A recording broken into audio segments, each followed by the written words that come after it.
And when you speak of Noble Drew Ali, when you've done extensive research on him, as well.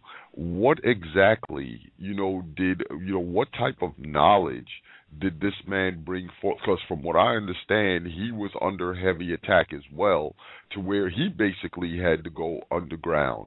So basically, I'm just really beginning to research him. I'm not really well versed in Noble Drew Ali as I should be, but according to your research, what did Noble Drew Ali give to the world, or at least attempt to give to the world, that really led to, the all-out war against him? That led to the what? That led to the all-out attacks against him by the quote-end quote powers that be. Well, I will tell you how I discovered Noble Drew Ali. It was through one of the books I eventually published, Ong's Hat, at the beginning, but before it became a book in hardback or rather trade paperback format. It was an internet phenomena that consisted of a incunabula catalog called the incunabula.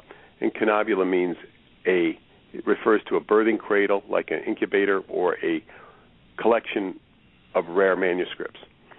And the incunabula was a collection of rare manuscripts on quantum physics, basically, that indicated there were parallel realities, parallel universes, and it was accompanied by a legend of a place called Ong's Hat in the Pine Barrens of southern New Jersey. And this was an ashram in the 70s, which had been earlier Ong's Hat Rod and Gun Club, which was where the Princeton physicists used to go for vacationing back to the days of John von Neumann, who was the director of the Montauk Project. The Philadelphia experiment, I should say.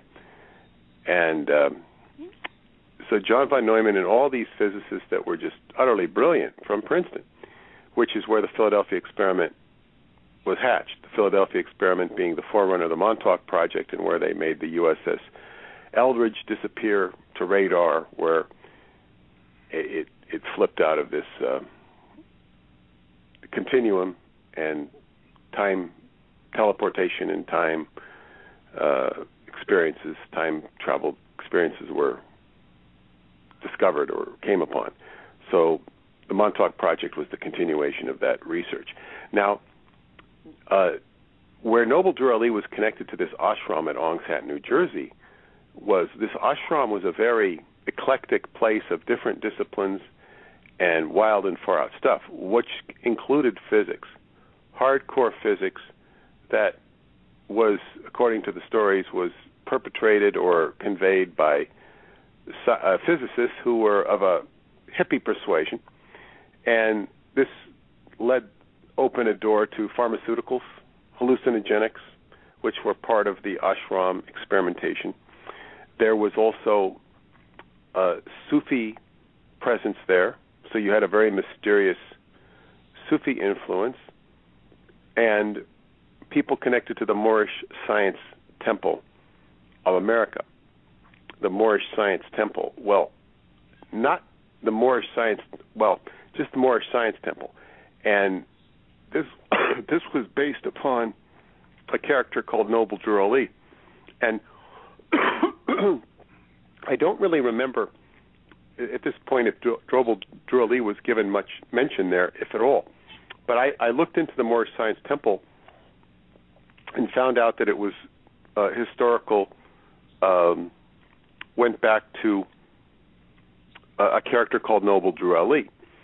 And the first thing I read about it was in a book called Sacred Drift by Peter Lamborn Wilson, who was connected to the Ong's Hat legends. And the name Wilson is very prevalent in my research. Wilson comes up a lot when in all the synchronous threads that I've done. And that was just one more name of Peter Lamborn Wilson. But he talks about Noble Drew Ali, and he goes into some of the history of Noble Drew Ali.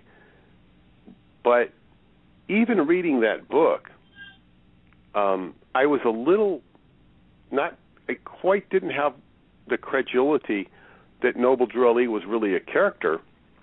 I mean, it was this was like legendary. And Peter Lamborn Wilson, it's been so long since I read the book. He's a very creative writer and a very interesting writer. But this, I didn't know how much of it was actually just kind of a legend, because he was part of a group called the Moorish Orthodox Church. And the Moorish Orthodox Church was supposedly seeking to continue the Moorish Science Temple, which, according to everything I was reading here, not necessarily in that book, I don't recall, but was kind of like a lost part of history during the early part of last century. So the Moorish Orthodox Church was here to carry forward. Now, this was a big red herring. The Moorish Orthodox Church had a presence in Millbrook, up where Timothy Leary used to do his experiments up in Millbrook, New York. And so it was right across the street or in the same building as the League for Spiritual Discovery, LSD, which Leary had formed.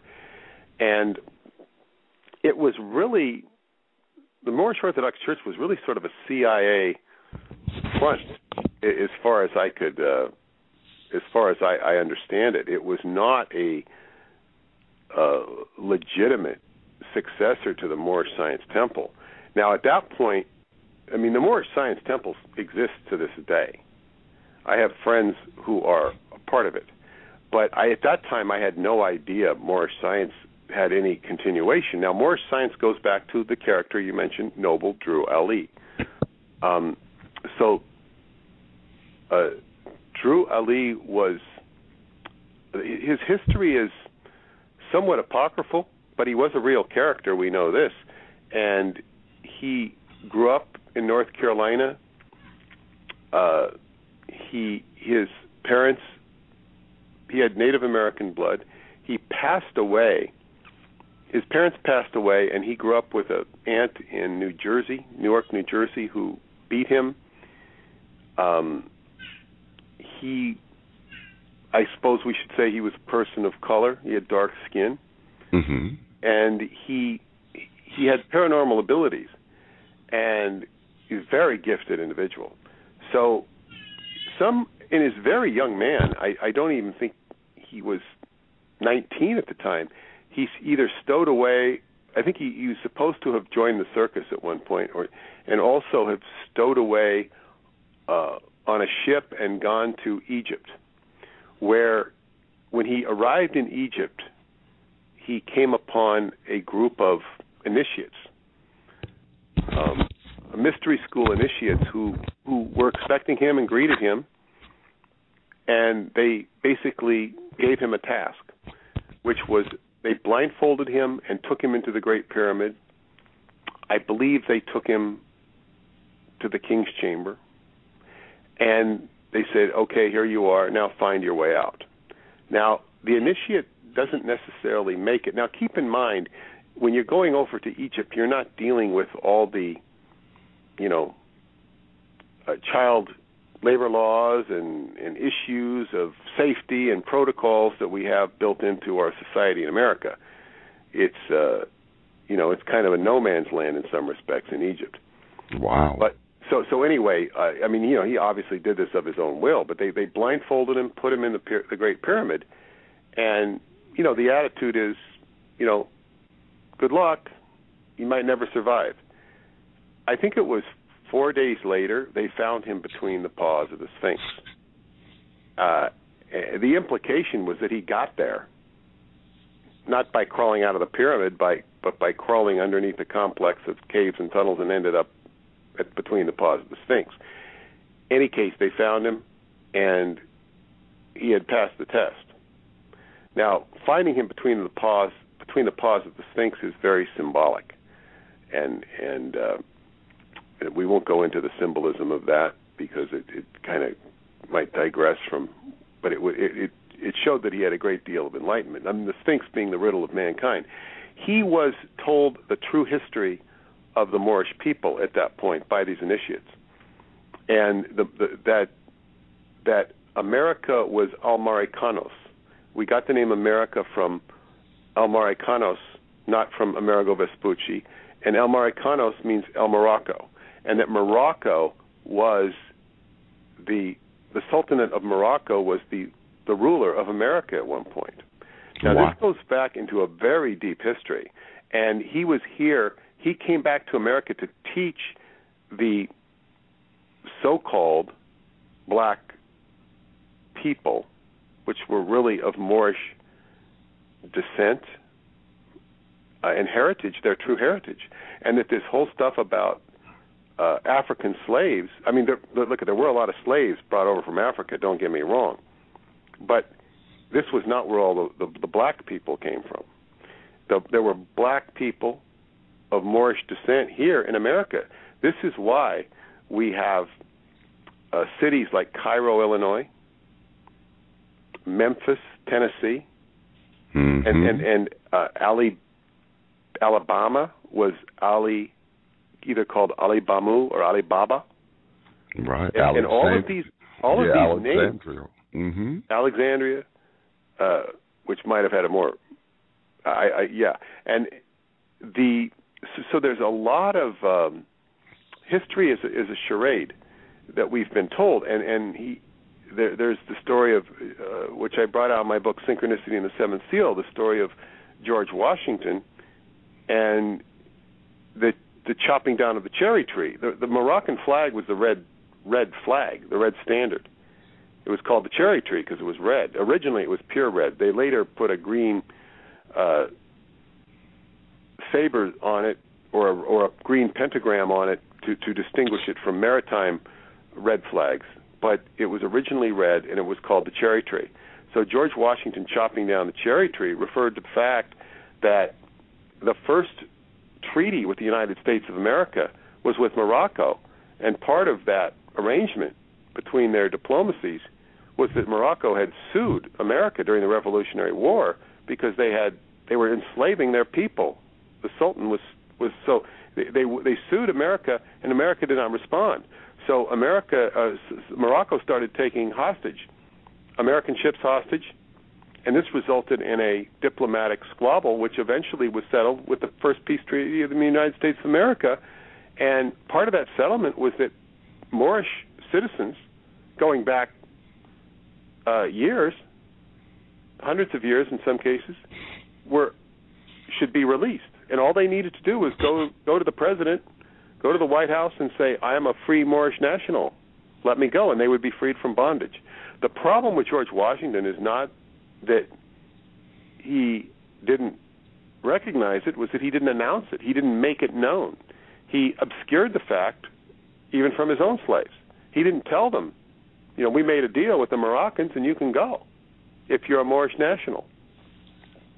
And so this is George Washington chopping down the cherry tree. And this is a part of history that we're not allowed to know. And Noble Drew Ali was here to teach people this. And he was actually empowered to teach Moorish science by Woodrow Wilson. There's the name Wilson coming up again. Woodrow Wilson. He allowed him, thinking that nothing would become of Noble Drew Ali's movement.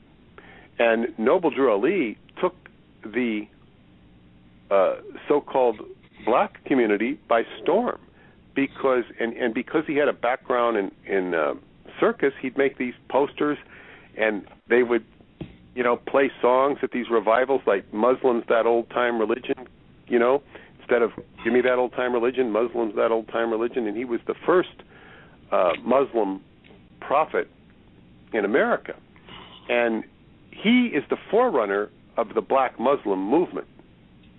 It was not called Black Muslim at that time. And Noble Drew Ali, and I researched this and found out, who was behind the denigration of Noble Drew Ali, because he had a lot of resistance. He was scaring the living daylights out of the then J. Edgar Hoover fledgling FBI, and they were monitoring him closely, but they were frightened of him